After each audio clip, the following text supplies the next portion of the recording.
September 17th, 2001. Good morning and welcome back to the greatest market on the face of the earth. Today, Wall Street and Main Street return to work. I want to be doing something. I can't sit here and think about it anymore. We're Americans. We're going to get back to work. Defiant. This is the United States of America, guys. We're not going to blow away. People don't, go about their business, then everybody else, the terrorists are going to win. But nervous. Company name, please. The first thing that comes to my mind is that I just want to make it in and out. There's army people everywhere and police everywhere. It just doesn't feel like the New York that I know. I don't know when it ever will again. What a difference 1 week has made. It's not what we're normally looking at in the morning. You're normally looking at two towers.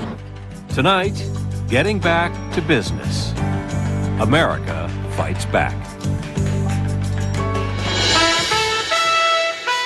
From ABC News, this is Nightline. Substituting for Ted Koppel and reporting from Washington, Chris Bury. For many Americans, this was the day the country got back on its feet. A day of reestablishing routines after the week that shook the nation to its bones. The stock market finally reopened, way down, but not out. Major League Baseball resumed tonight. The Mets wore hats honoring the New York police, fire, and rescue squads. And like it or not, commercials are running again on network TV. But it would be folly, of course, to pretend that things are back to normal. Too much has changed since Tuesday. Those changes are the focus of our program tonight. But first, the latest developments. Tonight, recovery work goes on in the rubble of the World Trade Center and the Pentagon. More than 5,400 people are presumed dead. Here in Washington, the president and his national security team continue to prep the American people for a long and bloody war. The Attorney General warns that those who helped the hijackers may still be at large in this country. The FBI says 49 people have now been detained for immigration violations in the course of questioning. The Dow Jones Industrial Average dropped more than 684 points, the biggest one-day point decline in history, but in percentage terms, the 7% drop does not even rank among the 10 worst days on Wall Street. We begin in New York. Today, the city hit so hard in so many ways, dusted itself off and answered the bell. Here's ABC News correspondent Deborah Amos. It was a whole new world on Wall Street today, with flags unfurled and soldiers in the streets.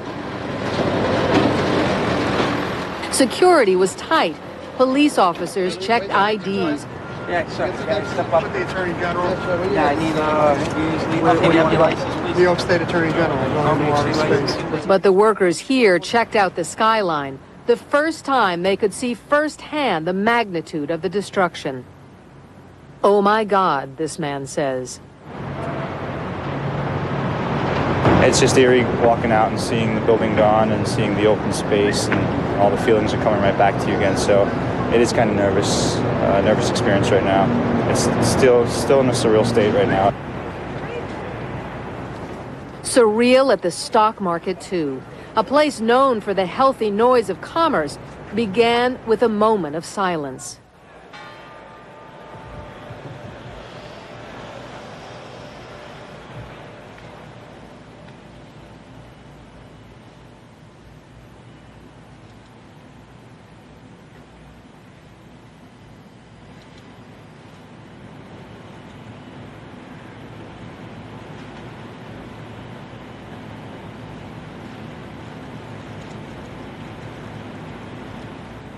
Then, the opening bell.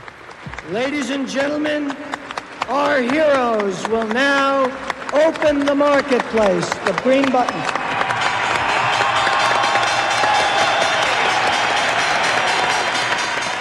Then, the opening bell. Barely heard when the cheers went up for rescue workers, the market had another message, down. The biggest one-day point drop ever. But some traders chose to see good news even here. This is the right time to buy. Because if it's in a day or two, it's probably going to recover at least this amount plus some more, and you can really make some money.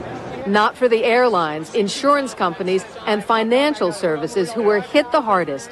The biggest winners, defense and security stocks. No surprises here.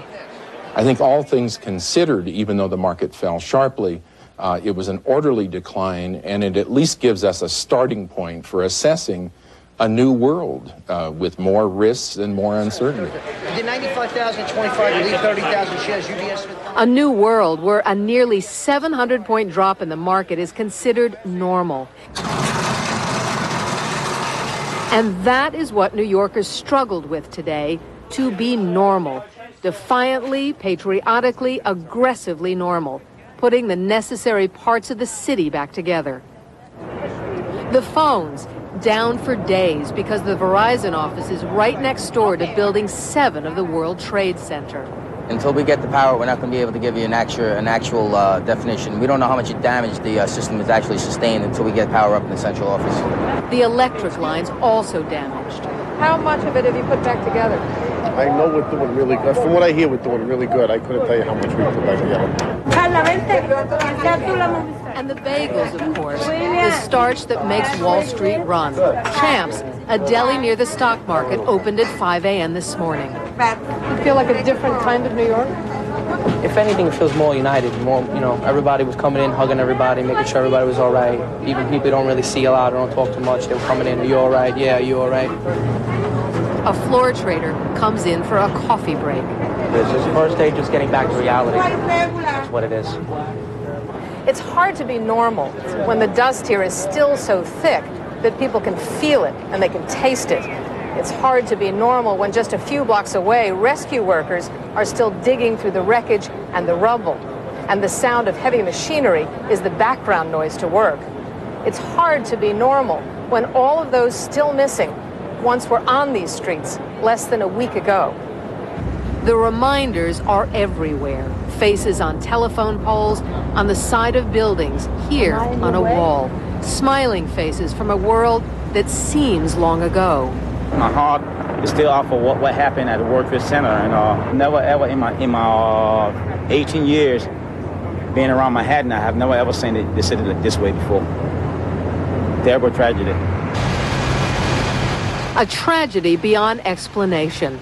So how does the city's best-known magazine explain the mood of this city?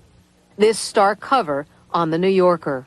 I think it makes exactly the right understatement. A statement that only the eye and not the camera can see, ever so faintly, in the deepest of gray tones, New York's familiar symbols, two tall towers. At a certain time, we don't want to see those images, really. That's like a dagger into our mind's eye.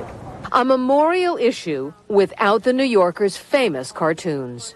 This is a sort of a black hole event out of which no light or lightness can escape, no joke can illuminate, that it defies and denies comic treatment, and it should in that moment. And so nothing about it can be funny, and nothing really for a time being about anything can be funny. But we will laugh again. We'll laugh again in the New Yorker next week. There will be cartoons. We won't treat it. We can't. We shouldn't. But we will treat us. We exist. Our responses to it exist. Our human nature will continue to exist. And there will be cartoons about us in this sort of brave, new, fearful world. A brave and fearful world that, given human nature, will feel normal again, but not this day, not here. This is Deborah Amos for Nightline in New York.